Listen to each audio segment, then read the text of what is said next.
Hi, this is Dr. Rodney Davis, and I'm very happy to be with you as the keynote or lead-off speaker in this first International Research and Education Conference being held in Quezon City. It's always an honor for me to get to speak to other colleagues in academia at the higher education level, and certainly this is one of those rare opportunities when we can gather together and share ideas. I'm only sorry that I can't be there with you physically, but having this recorded message will have to do. Now, you're going to hear from some speakers over the course of this next few days. They're going to look at research, and they're going to look at education, and they're going to look at some discoveries that have been made through the use of technology, some innovative discoveries. My session is going to deal with technology more from a role of how it impacts education, especially education in the 21st century. So here in a minute I'm going to turn the camera so that you can see my presentation, and I'll go from there and then wrap up at the end with a few concluding remarks on how you can get in touch with me. So let's go ahead and take a look at the presentation. Millennial student perceptions of online blended learning. As I told you in the brief introduction, I've approached my assignment as keynote speaker from a little bit different direction than many might do. I'm not only looking at research and education for this particular summit. What I wanted to do is talk about some of the things that are changing in higher education here in the United States, and that I think are going to be impacting what's going on in the Philippines in the near future. Looking particularly at millennial student perceptions about learning, especially the learning that's been made available because of technology. Now in the United States, you hear technology, and it's always associated with we need more of it. I mean, that's the reality of life, is that we're not going to see less technology in our lives, we're going to see more technology. And students are already beginning to clamor for more technology in the classroom, more access to the stuff that they already have. And so a colleague and I were very interested in conducting a research study on what was the student attitude, especially millennial students, because that's who we teach, even though we do tend to teach the upper age of that group of people. I was curious to know kind of how did they feel about this blended learning, since many of them were digital immigrants. So that's what we'll do in the rest of this presentation. Please bear in mind that what you're going to be shown is a preliminary review of some data. It is not the final data by any stretch of the imagination. We're just beginning to kind of unpack the data. So that's what you'll see in this presentation. If anything conveys the direction the American society is going, it has to be the graphics that you're seeing on this next slide. I looked at the amount of mail, pieces of mail, letters, packages, whatnot. How many had been delivered by the U.S. Postal Service since the year I was born in 1963 until the last date of data that I had, which was 2017.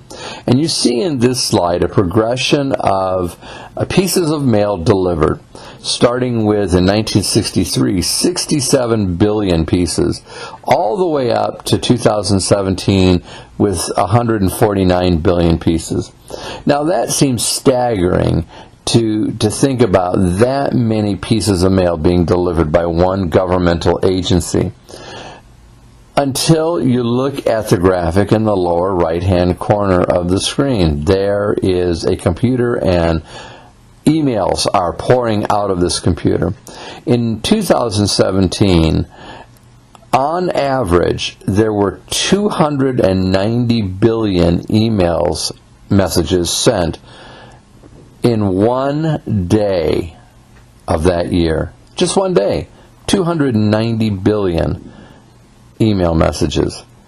compared to just 149 regular mail messages sent over the course of an entire year. That's a staggering change. And if you look at the data even closer, you begin to see that around 2003, there is a sharp decrease in the amount of physical mail, what was called snail mail, being delivered, and the rapid increase in email messages as more and more people stopped sending letters but did things online through emails. This particular slide conveys the idea of how much technology impacts the average American's life. So starting in the upper left-hand corner, you see there a smartphone and all the apps kind of floating above it. Right now, there are 224 million smartphones in the United States. This is just the United States. Well, we have a population of about 335 or 340 million people. So you're talking almost 2/3 of the American population has a cell phone that they use on a regular basis. Not only do they use their cell phones just for talking, but they also use it along with their laptops and other devices to access their money. 51% of adults do all of their banking online. Boy, that is a time saver when it comes to standing in line at the local SM or at the Banco de Oro, where I have my money in the Philippines, and waiting in line for hours and hours and hours to get to deposit money. Now, granted, they have online services as well, but if you're wanting to deposit money, you're going to be there at the bank doing it. But yet still, most of what we do with our banks can be done online.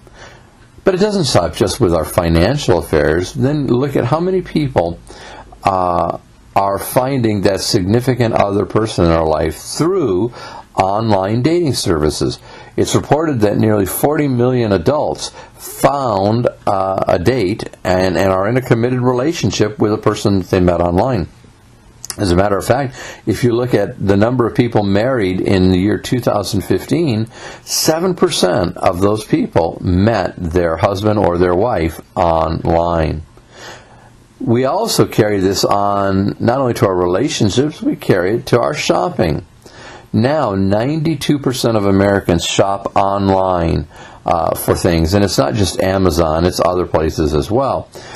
But of that 92%, almost half of them say that they shop online at least once a month, sometimes 2 or 3 times a month. Think about the next logo you see there, Google. Every day, there are 3.5 billion searches on Google, on average. That's a lot of searching on the internet. That's accessing a lot of information via the internet. But when you compare it to the number of people going to their local library to access a book or any kind of reading material or do any kind of research, 44% did that. Less than half of the American population have visited a library in the last 12 months. I can tell you that I visited my local library to pick up a book for my daughter, and I did it one time, and it was last year, I think maybe July, when I got home from the Philippines. And I only went just the one time. If I visit the local library more than once or twice a year, it's a noteworthy event. So what we find online is what we need to answer the questions that we're trying to get answered, and we can find it through Google or other search engines. Do you know that 77% of Americans have an online profile of some kind, whether it's Instagram or Facebook or Twitter or whatever it may be? They have some kind of online profile about themselves. They're connecting with their friends via online, and that's becoming the norm. And then this last picture, adults, on average, spend 10 hours a day staring into a screen, whether it's their phone, their computer at work, or their computer at home, or their tablet at home, or their Kindle, or whatever it may be. They are staring into a screen about 10 hours a day. That is how much technology has become second nature to us, And it's how we access our world. It's how we find our lovers. It's how we find our husbands. It's how we take care of our bills, how we take care of our money. It's how we connect with our friends. We don't go and visit people anymore. We text them and we chat with them in some kind of chat room, or we Instagram them or something else. So there are a lot of examples here of how much technology has become a part of our everyday life. So what does this mean? I mean, what's the point of knowing this about technology? Yep, technology's there. It's a part of our lives. We're just going to have to deal with it. Well, the first thing that comes to my mind is it's telling us that life is changing. We're not living the way we used to live before technology is becoming a part of our everyday life here in the United States. And I can tell you from what I've observed in the Philippines, it is becoming a daily part of your life. You cannot go too many places without seeing somebody staring into their cell phone, or listening to their earbuds and they're listening to music online, or they're video chatting with a friend. It's even there as well. And it doesn't matter if you're in Manila, or if you're in Tarlac City, or you're in Baguio, or you're somewhere south in the Visayas. You're seeing the technology there as well. But the second thing is that there are new demands being placed on individuals to work smarter, not necessarily harder.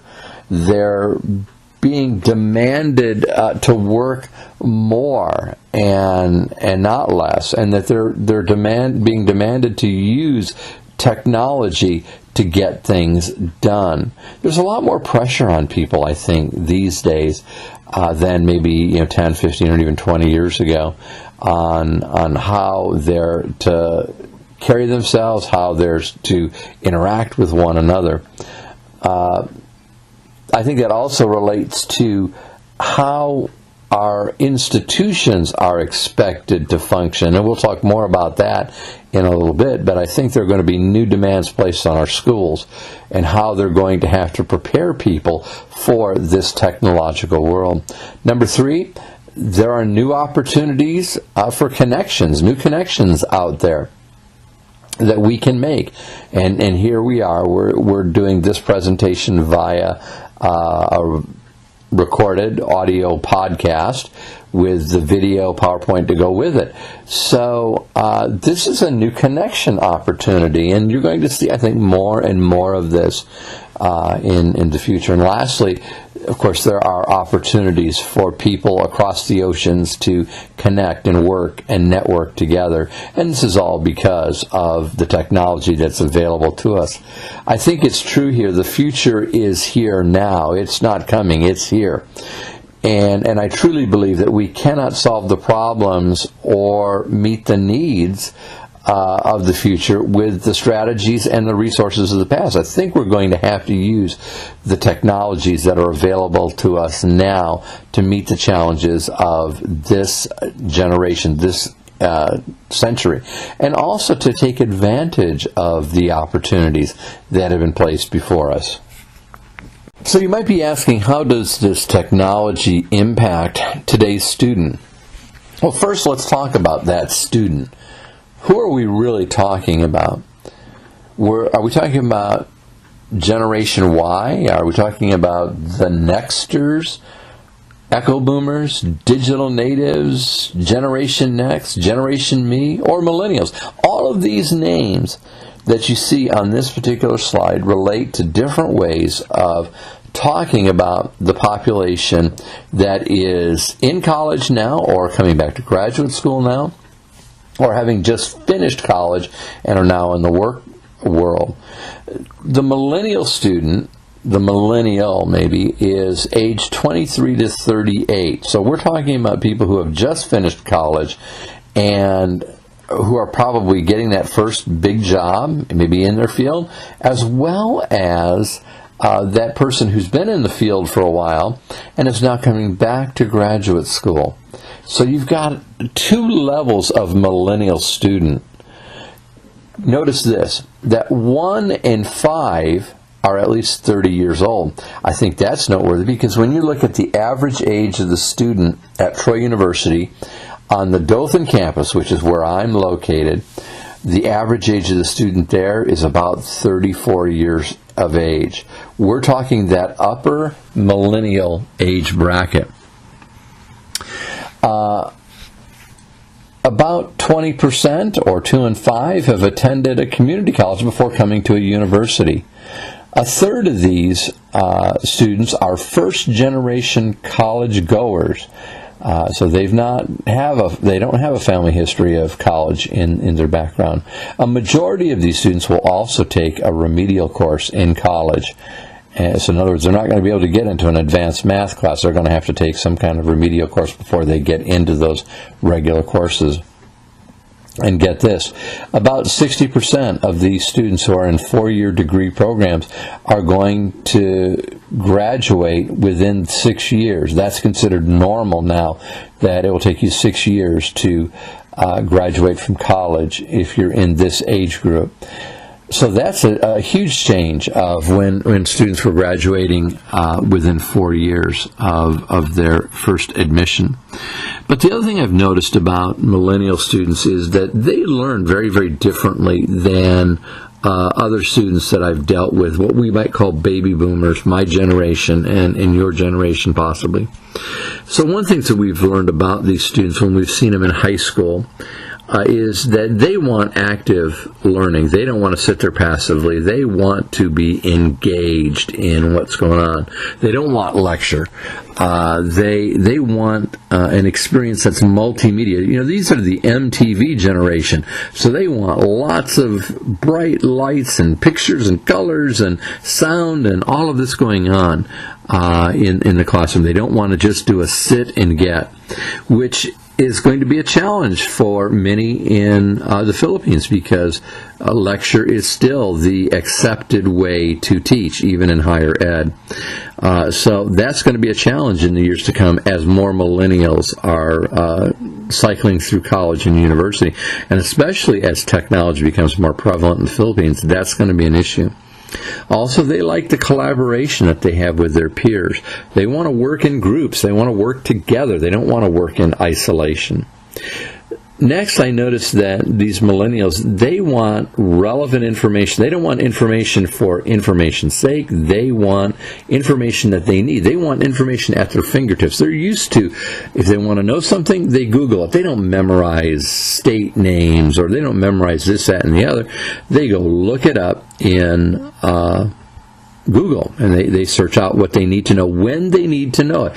It's real-time information on a need-to-know basis. When you need to know it is when you go look for it. Number 3, they have to know why something needs to be studied. They want to know the whys behind a particular strategy. Why does this strategy work? Why is the equation this way? Why does it end up this way? Number 4, they want more informal learning. They don't want to sit in a classroom where there's a professor on the stage way down at the bottom of a lecture hall. They want very informal, personal kinds of learning environments where people are more relaxed and more comfortable. And then lastly, they want to establish a relationship with that professor where they know that professor knows them, and that it's an ongoing collegial relationship. Even though their learning styles are different, there are some things that they want out of an education. And they have some expectations that are probably different than previous generations. First of all, in the classrooms that you see millennials, they want technology-rich classrooms. They want the Promethean boards, the LCD projectors. They want Wi-Fi everywhere, and they want professors to use them in instruction. They don't want to see just PowerPoints. They want to be engaged. They want it to be interactive as a part of that environment. But as much as they want it interactive, they want it flexible. They want it to meet their needs and their interests. They also know, and I think that we have made it clear to them that there are certain skills that they're going to need to display in the 21st century that are going to be critical for them to learn, not only in high school, but learn in college. And these 21st century skills deal with the ability to communicate, not just with people from your own country, but communicate with people from around the world, that there is that interconnectedness, and so we've got to be able to communicate with people who may not look like us and may not have English as their first language. Next, they need to have the skill of critical thinking. That's a valuable skill today, how to think logically, how to think rationally. And when you're able to do that, you're also able to look at problems and resolve them. Today, people don't want employees who can identify the problem. They want people who can solve the problem. And so you have to have critical thinking skills and problem-solving skills that work hand in hand. And then next, of course, because we are so interconnected, they need to understand networking skills, how to work with people, how to find people who can help them get to where they need to go, and how they can help others get to where they need to go. And then lastly, it's all about creativity. It's all about innovation nowadays. What can you make out of what you have? The resources that you have, what can you do and what can you turn it into? How can you make a business out of it? How can you turn it into something that will make the business you're doing more efficient? Those are the skills that they want out of their college. They don't necessarily want to study English Lit. Again, I have nothing against English Lit. I have nothing against history. But the reality is they want to be able to do these things that I've listed here. They want these skills because it's these skills that are going to get them jobs. Certainly knowing Shakespeare and or knowing history is important, and it makes you a well-rounded person. But the reality is it's going to be these skills that are prized during the 21st century. They also want their education to be non-traditional. They're not looking to necessarily have that college experience, go live in the dorm. Oh yes, I know there are some that do, but a lot of the millennials today, they would prefer to just stay at home and go take their classes from at home and not necessarily feel like they've got to conform to that. Let's go to campus and be a dorm mate or something like that. They want access to learning 24 hours a day, and they really learning without walls. That they're not locked into a particular schedule. They want it on their own schedule. And in their own time. And so they've set some pretty high expectations for our schooling today. And I think that if we're going to attract millennials to higher education, we're going to have to rethink how we deliver that to them.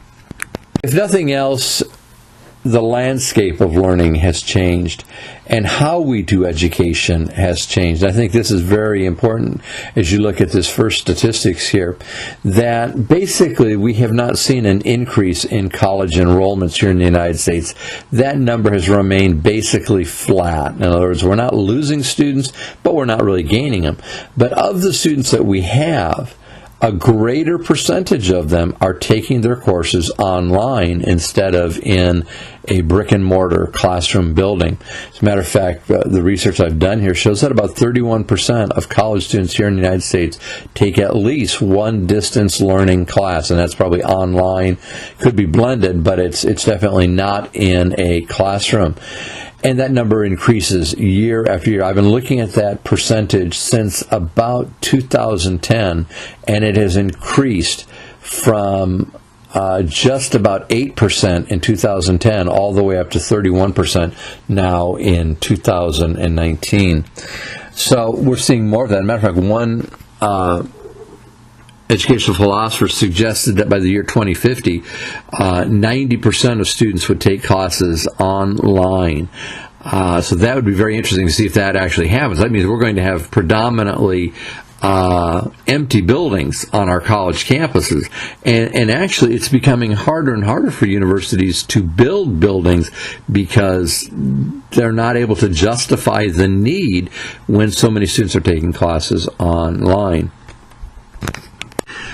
Understanding this new landscape is critical for institutions of higher education because it is going to shape how they deliver their programs. And as a university, Troy has had to deal with that, and we've been offering online classes since 1989.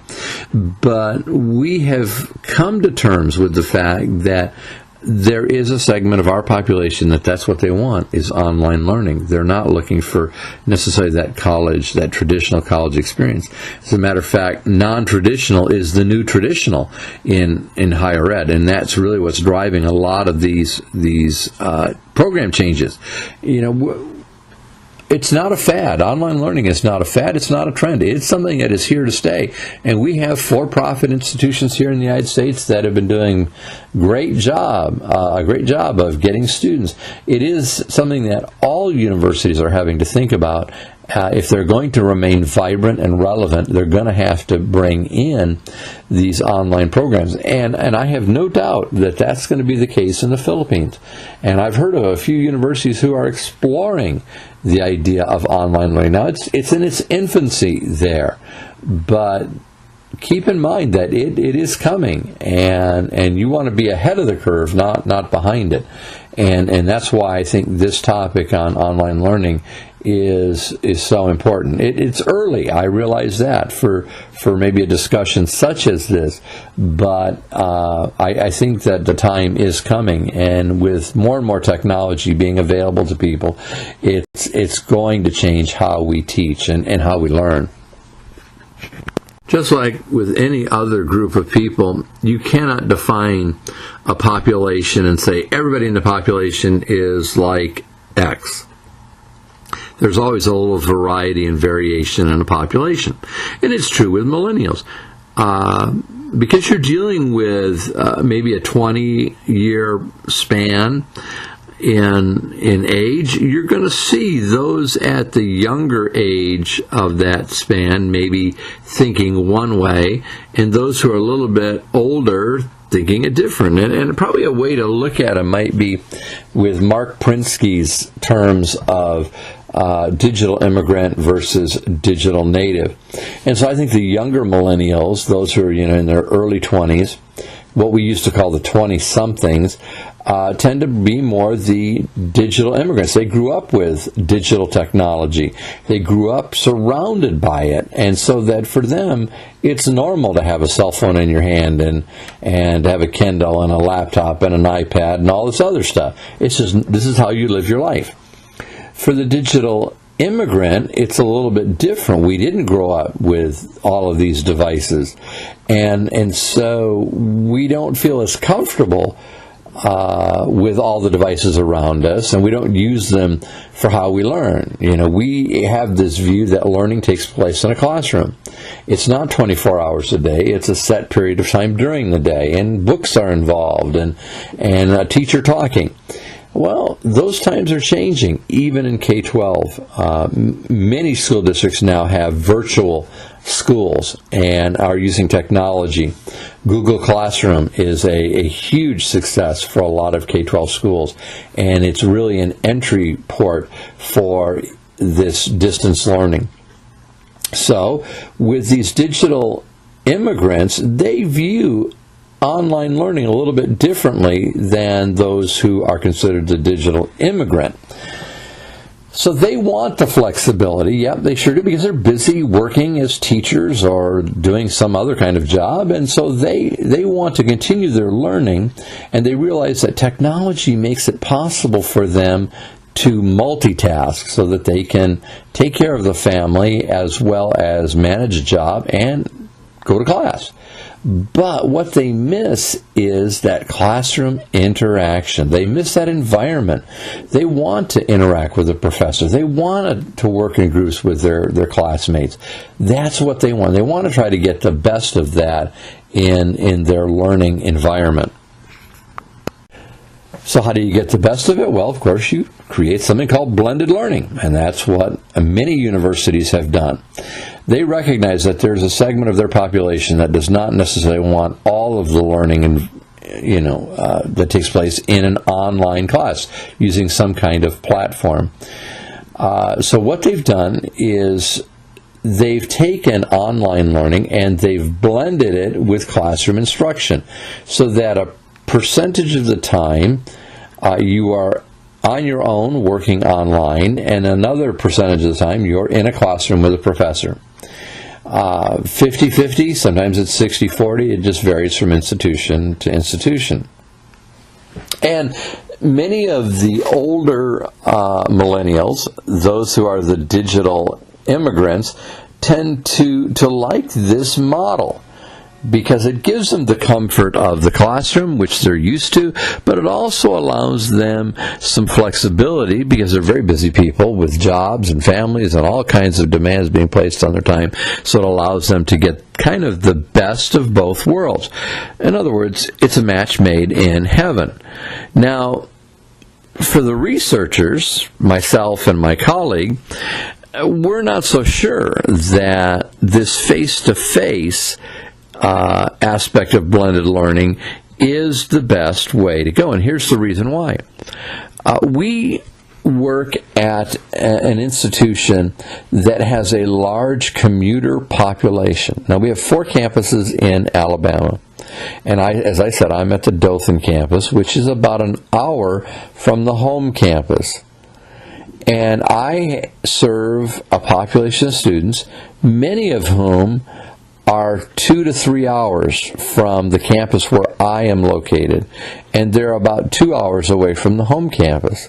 So for them to come to campus for a face-to-face class is problematic because, as I said, many of these people work, and they work late, and so for them to get to a class by 5:30 and to be in that class for 2 hours or 3 hours and then drive 2 hours back home, they're getting back at close to midnight, and then they have to be back at the school or where they work that next morning by 7 o'clock. And a lot of these people have families, and again, they're that primary caregiver for the children and need to be home for that. And so it has created a problem. And so what my colleague and I did was look at, is there a way that we can maybe do the blended part of this, but do it online so that they didn't have to come to campus. And of course, we came up with an online program called WebEx. It's made by a company called Cisco. It's a voice and video over internet. So the way it works is someone sets up a meeting, usually the instructor sets up a meeting and then sends out these electronic invitations to the meeting via email. And then when it's time for the meeting, people click a link in the email message, and it takes them to this place on the internet where they can all meet in real time, synchronously, and they can see their colleagues, they can see the professor, and they can hear, and they can comment, and everybody can hear them. And it's almost like a chat room, except it's voice and video, not just typing. So we saw that as a way of providing the face-to-face aspect that we would get in blended learning. And it really drove us to start thinking about, what do students think about that opportunity to learn in a blended environment, but doing it electronically. So my colleague and I created a study with the purpose to determine student perceptions of online blended learning using WebEx or voice over internet. Now, we identified participants that would be in this study, and these were graduate students who were in an instructional leadership program. These are classroom teachers who are becoming building level leaders or central office leaders. The population size was 21, although we did not have that many respond to the survey that we used. How we selected them, it was just a convenient sample. We just took the students who had been admitted to the program in the fall semester of 2018. This would have been students who were admitted in August of 2018. And what I used was a survey that I created, an electronic survey. It was created in a program called Qualtrics, and that's basically just like a survey program, SurveyMonkey. You may have heard of that. That's an online survey instrument. You can create the questions, and it helps you make sure your questions are valid and so forth. So what happens is once you've created the survey, you then send the student a link to the survey, and they take that survey online, and then all of the results are tabulated for you.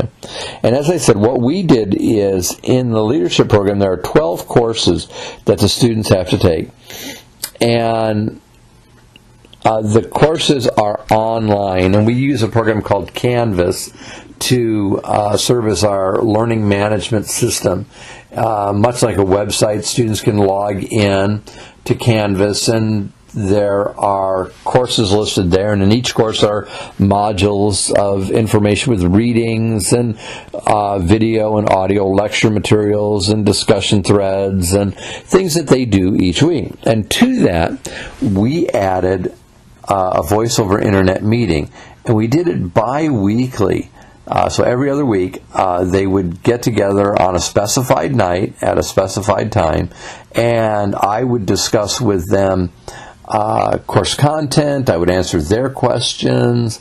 I would talk about assignments and kind of give them all the details I would normally give in a class setting. And then we'd have a time of discussion. We might even break into small groups. And this is all over the internet. This wasn't any kind of face-to-face. We could see each other, but we weren't in the same location. As a matter of fact, when I did this particular study, the survey, it was during October to December of last year. And at that time, I had a student who was about 5 hours northeast of where I'm located in Dothan. I also had a student that was about 3 hours southwest of me, and another student who was about 3.5 hours, 4 hours northwest. There was no way that these students could get together in the same place, not to mention that they were in different time zones. Because here in the United States we have multiple time zones. So the one that was about 4 hours northeast was an hour ahead. So we always had to constantly remind everybody we're getting together at this time so we all could be at the same time. So we created these sessions. There were 4 of them over the course of the 8-week term. And students were not graded for their attendance. It was just, they were encouraged to attend, but they were not required to attend. Out of the 21 students, we ended up with 14 responses. So you need to know that up front. We didn't get all 21 responses. We did get 14. The average age range for the participants in this particular survey was 30 to 39. About 50% of them were 30 to 39. Almost 100% of them had master's level degrees, and they were all in education, masters in education. Some of them masters in other fields, but most of them were master's degrees in education. They were all teachers, so that 42% of these teachers had been teaching about 6 to 10 years, and about 28% of them 16 to 20. When it came to technology, one of the questions that we asked them was, do you consider yourself really technologically lit? Are you an early adopter? Are you an innovative adopter? Are you an early majority? These are all terms that have been used to describe people's comfort level with technology. And all of the students reported that, or not all, but 64% of them reported that they were early adopters. In other words, they weren't the innovator. They weren't, the 10% of people who, as soon as something comes out, they've got it. These are people who waited a little bit to make sure that what they bought was high quality and that it worked well and it met the needs that they had. They were not the early majority. They were ahead of the curve. So these were technologically literate people who participated in the survey and participated in these WebEx. When it came to attendance, there was a maximum number of 4 WebEx sessions, and 78% of them attended all 4 of those sessions. So if you did miss out of it. And here's kind of what we found as we looked at the data here. And it's, like I said, it's preliminary. So we haven't done a lot of analysis at this point, but just some noteworthy things that came up. First of all, 64% of the students said they really liked being able to speak with the instructor in real time, and that greatly increased their understanding of course content. 57% said being able to speak to their classmates in real time greatly increased their understanding. So there was an increase in understanding through the online face-to-face session. Now, when we asked them, did you prefer face-to-face meetings over internet-based meetings, because these participants had all had experience in face-to-face sessions as well as online. They had both. 78% said that they did not prefer the face-to-face. They preferred the internet-based learning. So a greater majority of them, way more than 2/3, a little bit more than 3/4% of these people wanted an internet-based face-to-face experience. When we asked them about, did this face-to-face online, help or hinder your relationships with building relationships with your classmates? Solidly, 57% said that it neither helped nor did it hinder. It had really no impact on the relationship they established with their classmates. But I think it's noteworthy that 71% did identify that it helped establish a relationship with that professor. And because really, in an online class, if it is asynchronous, in other words, it's not real time, you see the stuff that the professor posts, and if the professor is actively engaged in the course, you'll see that. But you really don't get to know him and listen to him, what his voice is like and how he thinks, his mannerisms, until you see him. And so many of these students knew me as a professor, but they really didn't know me as someone like they had been in the same room with me in a class. And they said that it really did help being able to see the professor and talk with the professor in real time. And several of them would stay after class to talk with me in a WebEx environment, stay afterwards to stay online and talk and ask for professional advice about their jobs and whatnot. I also found it interesting that when we asked them, okay, on a scale of how beneficial was the WebEx? Was it minimally beneficial? Was it somewhat beneficial? Or was it really lots? There was lots of benefit to it. And again, almost 60% said that they found the class very beneficial, that they were glad that they had participated in it. It wasn't something that they viewed as I have to do this. No. This was something that they really felt was worth their time. So what can we say about this preliminary data? Well, I think, and again, these are just preliminary ideas, that there was a perceived benefit to the blended learning environment. These students found it something that helped them to grasp course content to a greater degree. Secondly, there seems to be an indication that students prefer voice/video, WebEx, over a physical face-to-face meeting. Now, again, these numbers are small, so we want to continue surveying to see if that trend continues. But there does seem to be a preference for face-to-face over the internet rather than coming and meeting somewhere. Thirdly, since these are graduate learners, we could probably assume that they're more self-directed. They're not on scholarships. They're paying for this education themselves, and that they were able to handle the autonomy that comes in many online learning classrooms. And where an undergrad may struggle with this more because they're used to having that high school teacher who kind of stands over them to make sure they do what they're supposed to do, the graduate students could handle a lot more autonomy, and they were able to remain self-directed. The other thing, number 4 here, is that the majority of these participants could be classified as digital immigrants, but they were able to adopt new technology quickly. So while they wanted the comfort of a traditional classroom, they were able to adjust to the demands of a virtual face-to-face experience. Number 5 is, yes, relationships are important to these students, but the strongest relationship, the greatest relationship, was with the professor, and they recognized that that relationship was critical. Not saying that the relationship with their classmates wasn't important, but that really they felt that having that connection to the professor and being able to ask questions of that professor was vital. And lastly, there's no doubt that much more research needs to be done in this area to increase the reliability of the findings. I think we've just scratched the surface of it, and so we're going to continue. Matter of fact, we have a release of the final survey here in the beginning of March. And so I know we'll get some even better data. A larger population is going to be selected for that.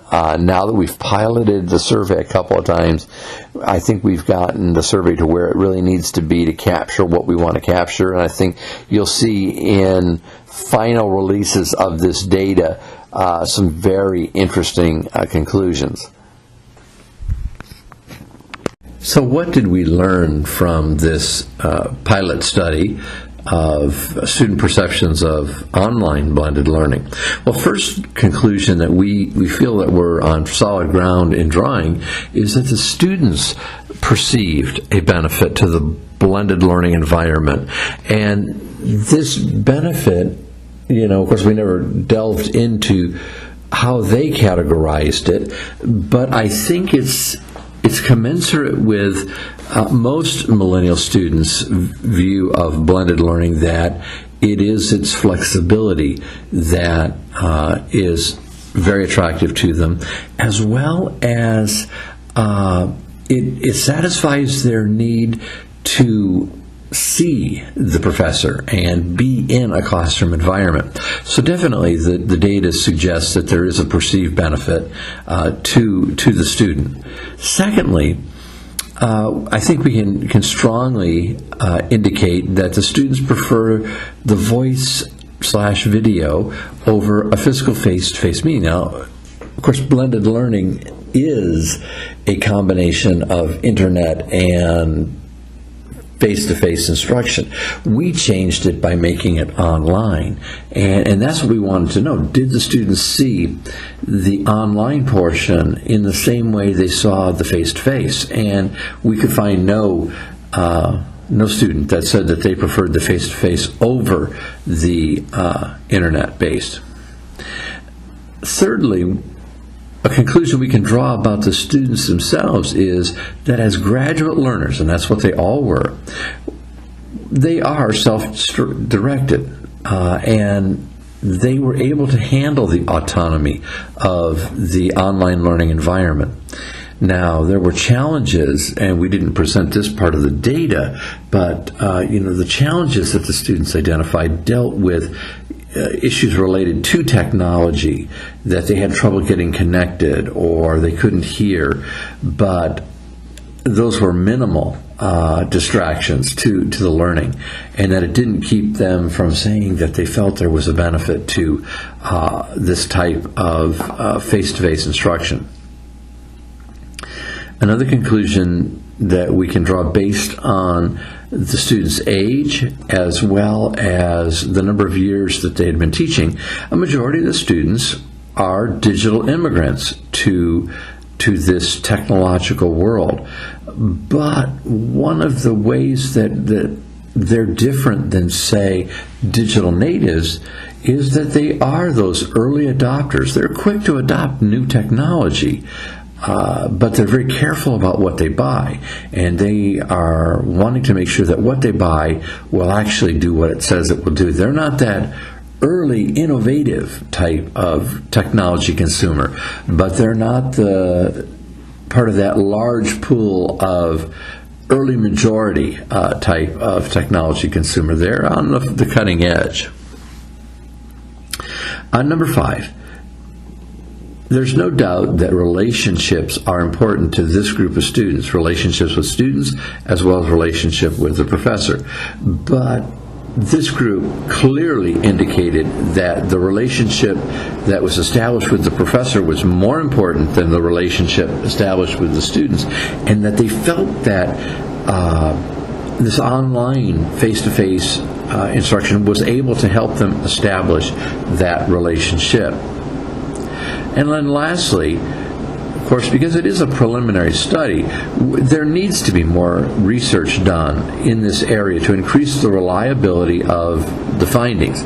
Now, I can tell you that these 2 pilot studies that were done, surveys, really did help us to make changes in the survey. And I think the survey that we're going to release here at the beginning of March will be a much better survey.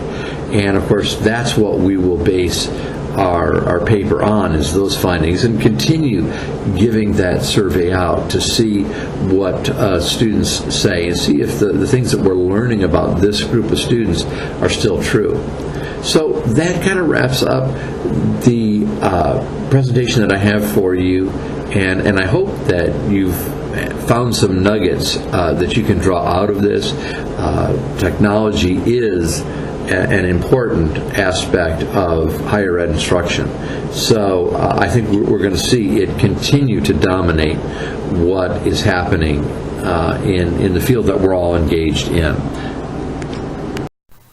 I know it's hard to believe that our 30 minutes is gone for this session. I'm sorry that we didn't have more time to really explore some of the ideas that are coming out of the research that I've conducted, but that'll just have to wait for another opportunity. If you want to get in touch with me, I would love to hear from you. You can reach me at my email address at davisr@troy.edu. davisr@troy.edu. I'm going to be returning to the Philippines in just a few months, the beginning of May, for a series of conferences, and so hopefully we'll get to see each other at one of those events. Thank you for your attentiveness and your participation in this great conference that's being put on by the GRACE organization. Have a great weekend. Bye-bye now.